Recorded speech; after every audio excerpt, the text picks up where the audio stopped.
So over the last week, or really the last couple of days, we have finally gotten the battle we have been wanting for the greater part of the last 2 decades. The best true-to-form rapper versus the biggest pop star of our generation. The beef has actually pushed Drake into a very tough position. I'm talking about people in clubs booing when his music comes on.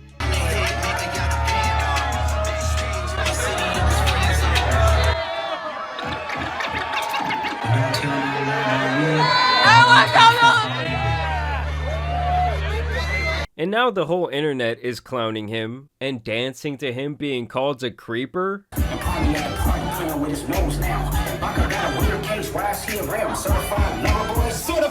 Even the biggest Drake stans in the world would have to admit this damaged his reputation like a big dirty smudge on a brand new Pro Club t-shirt. These are 2 artists who I have followed for a very long time. And despite their subject matter and overall catalogs being completely different, they have always been compared in talks about the best rapper of the generation or the best rapper alive. He is the underdog that's extremely hungry, you know what I'm saying?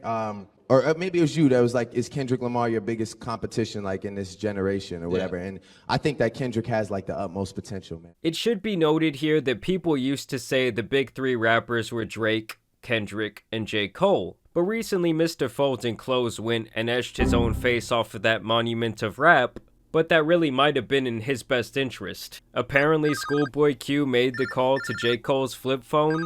Either way, Kendrick really did not like the big 3 buddy-buddy ending to this rap fairy tale. He did not want to be involved in First Person Shooter, the single on their little friendship tape. Kendrick said f that, it ain't the big 3, it's big me. Then of course J. Cole would infamously reply, or really apologize. And I know this is not what a lot of people want to hear. I know I can hear my niggas up there right now like, nah, don't do that. But I gotta keep it 100 with y'all, right?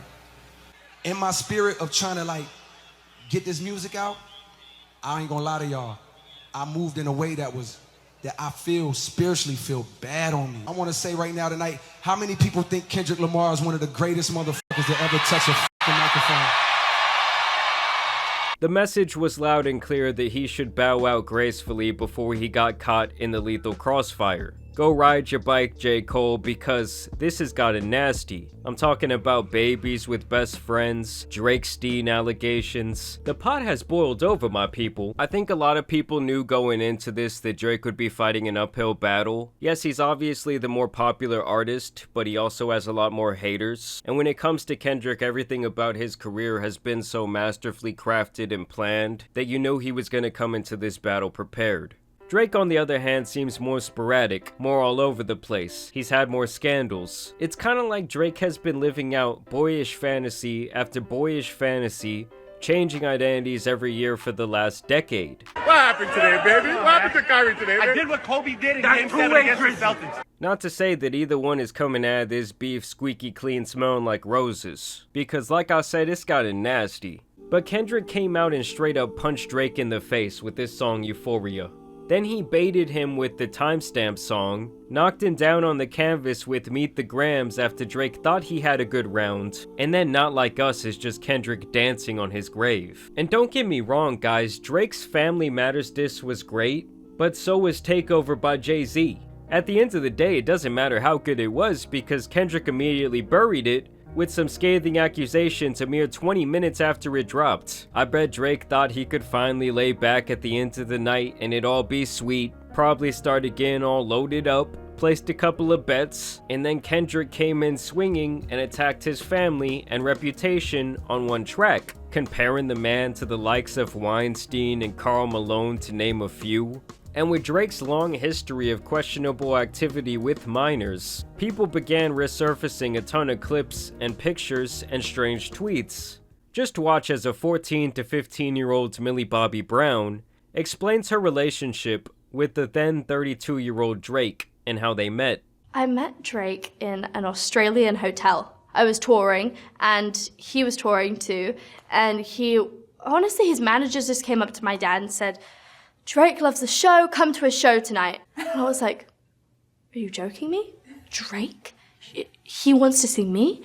And I was like, okay, we're going. So I got my outfit prepared, I went there, And he was such a fanboy, and I was such a fangirl that and honestly, we text all the time now. He helps me with everything, like just life lessons. And we went to dinner afterwards, and we had dinner the next day, and then we met in Sydney. I don't know about y'all, but that's some weird shit to me for a 32-year-old man to want to wine and dine a 14-year-old, inviting her to his shows. And then to be straight up texting her like direct communication is even more out of pocket, but it somehow gets worse. I love him. I met him in Australia, and he's honestly so fantastic and a great friend and a great role model. You know, we just texted each other the other day, and he was like, "I miss you so much." I was like, "I miss you more." What advice does he give you? Like, what does he say? About boys. He helps me. What? Yeah. He's great. He's wonderful. I love him. What's his advice with boys? You know, that stays in the text messages.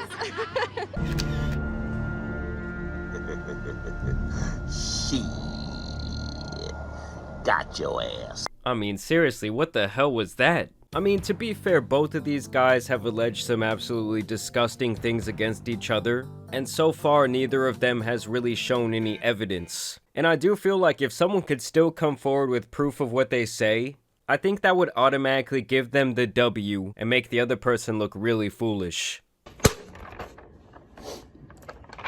What's this, you fucking piece of shit? What's this? Do you guys realize that Kendrick got him to take the bait 3 different times? First with the Like That single, he knew that Drake's ego could not handle hearing It's Just Big Me. Kendrick knew that record was also hot enough to get Future in the mix, and that it would climb to the charts quickly, which is already him beating Drake at his own numbers game. Then of course he scared J. Cole so much he left the lobby. Then Drake responds by calling Kendrick a midget with small feet, while also mentioning his wife Whitney by name. Still, people like the record. Of course they clowned Kendrick. He then waited a few weeks to plan out his response, and dropped the Euphoria record, where for the first time ever he would call Drake out by name. This song was really him showing off his entire range, people really loved it, and it was making quite the buzz on social media, which is once again Drake's game.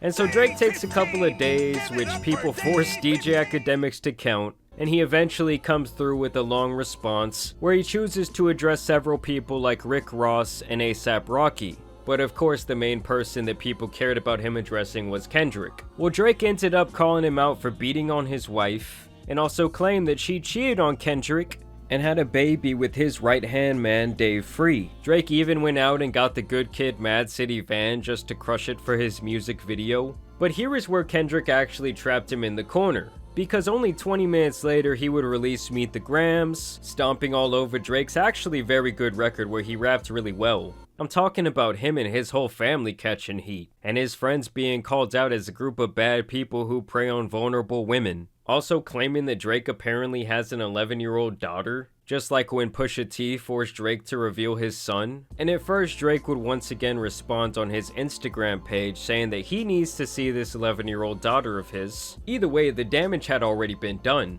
Drake fans were scrambling for answers, and then of course the following morning we would get the kill shot that had people dancing to Kendrick straight up calling him a PDF file. Then the next day, Drake of course releases From the Heart 6, a play on the popular Kendrick Lamar series of songs, and this response started out somewhat strong, but it quickly derailed. I am a war general seasoned in preparation. My jacket is covered in medals honored in decoration. This man was ready for battle. We plotted for a week and then we fed you the information. A daughter that's 11 years old, I bet he takes it. We thought about giving a fake name or destination, but you so thirsty you're not concerned with investigation. So he's saying that Kendrick is full of shit, as are his allegations, and that they tricked his ass and he took the bait. I'm petty with dedication. What about the bones we dug up in that excavation? And why isn't Whitney denying all the allegations? The allegations he's talking about are the same. That Kendrick's wife cheated and had a child with his friend, and that Kendrick got in trouble for putting hands on his wife, with people claiming that he hired a media team to make the story disappear. This is what Kendrick had to say about it back in an old Breakfast Club interview. There was a shocking story about you, and I was like, there's no way this is true. Yeah. When they said you were in Vegas and you beat some guy bloody and you did something to some female. Yeah. And they said they had evidence and all of this, and then I never heard anything about it again. Yeah, because it's foolishness. Mm-hmm. That's the most ignorant stuff I ever heard made up on I was like, on Kendrick did that? name. I doubt it. And, you know, that person whoever made that up owes an apology.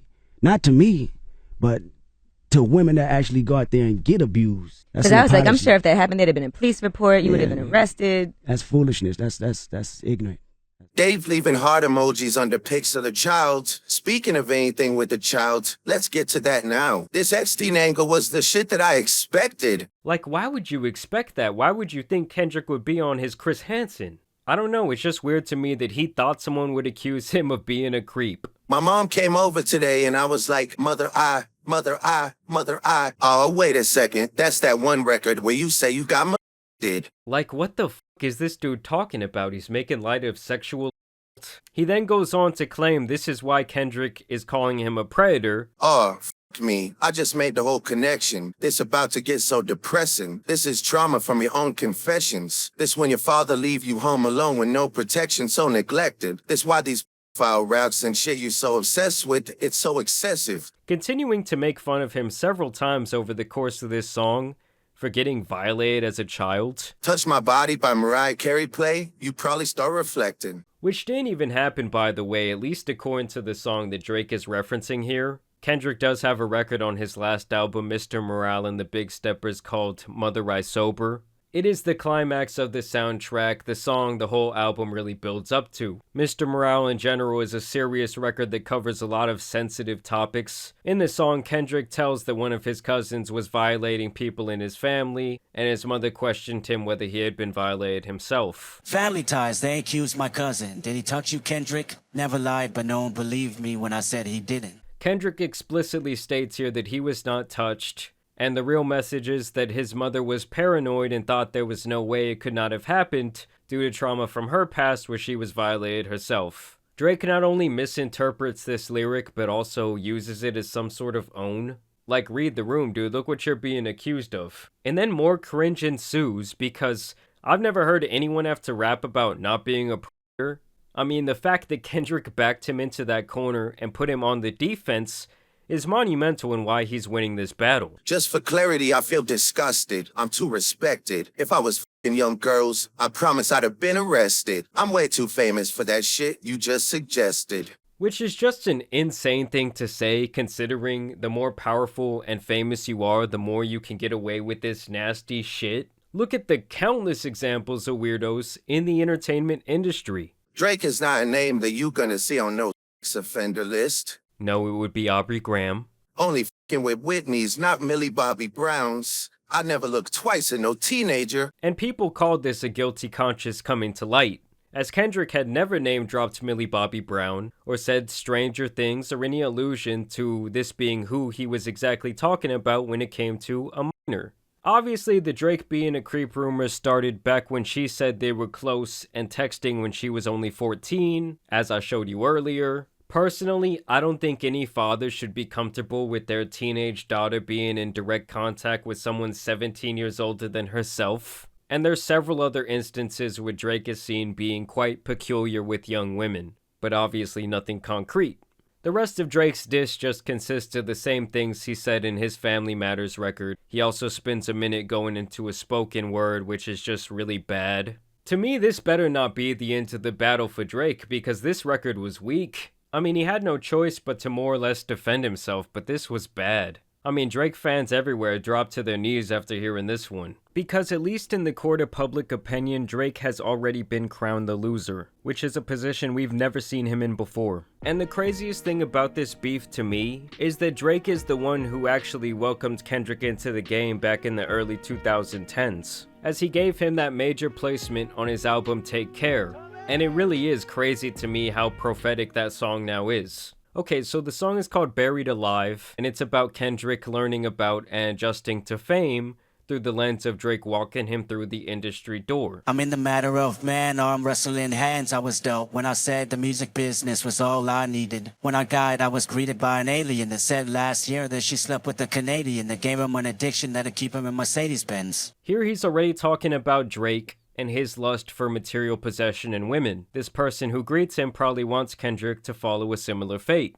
My vice is similar. Women love when you're my type and you're winning from everything that you palm right. Put her in the Palms Hotel, Sin City, Devil in dress, platinum Chanel. Live the ambiance all cause the audience said one day I would do it. So instead of a verse being read, I'ma go and get some head off the strength of my music. Fame is making Kendrick a degenerate and turning him away from his religion. It's hard to not become a different person once your ego finally gets massaged. Same day we say we in the area cruising in Toronto. Hit me on my cellular, I thought he was gonna sell me a false word like the rappers I know. Sat down with a few drinks located where you can't see us. A white waitress on standby when we need her. Drake picks up Kendrick and takes him around to industry people, showing him the fast life of fame and women. Felt like the initiation, a reality living in the matrix. We talked casually about the industry and how the women be the tastemakers for the shit he making. Then he said he was the same age as myself and didn't help cause it made me even more rude and impatient. Kendrick now lusts for what Drake has, and is jealous because he has accomplished more at the same age. This only further pushes his envy and hunger for more fame and notoriety.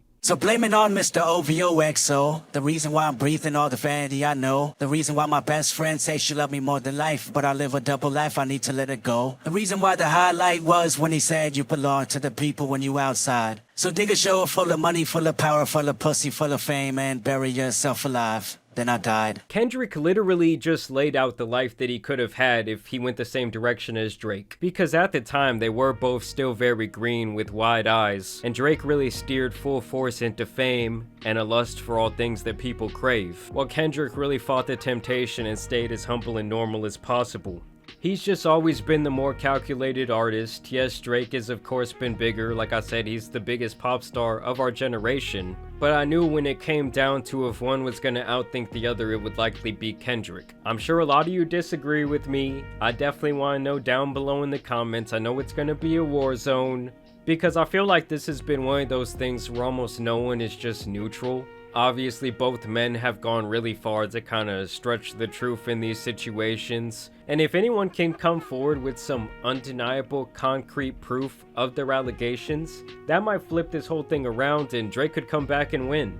But either way, I do want to thank you guys for watching today's video, dropping a like and subscribing. But as you guys know, it's been your boy the Tan Superman, and some other legendary rap beef out here needs to be covered. So I'm out. Peace! He didn't come on there on some wild, like, I'm in New York, everybody don't look at me.